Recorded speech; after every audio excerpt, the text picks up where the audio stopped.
দিনটা ছিল 11ই জুলাই অর্থাৎ বৃহস্পতিবার দিন। আমাদের ছিল জয়নগরে একটা রথযাত্রা উপলক্ষে প্রোগ্রাম। তোমাদের আগেও বলেছিলাম, তো ওই দিন শুধু আমাদের প্রোগ্রাম ছিল অর্থাৎ স্নেহাতরি। তো স্কিন কেয়ার করে নেওয়ার পর আমরা রেডি হতে বসলাম 12টা থেকে, একদম সেই 7টাতে বেরিয়ে পড়লাম সকলকে সাজিয়ে।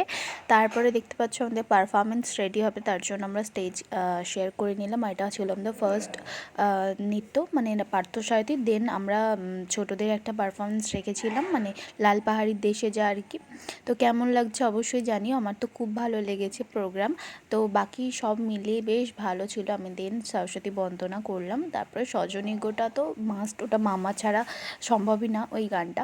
তো এখানে আমাদের লাজে রাঙা হয়ে বউ দাঁড়িয়ে আছে, আর এখানে নৃত্য পরিবেশন করছে সকলে। আর এত সবাই গিয়েছিল আমাদের সাথে, মানে 4টে টোটো হয়েছিল, বুঝতে পারছো। তারপর ওখানেই টিফিনের ব্যবস্থা করেছিল, লুচি, আলুর দম এবং মিষ্টি। তারপরে খেয়ে ব্লগটা এন্ড করছি।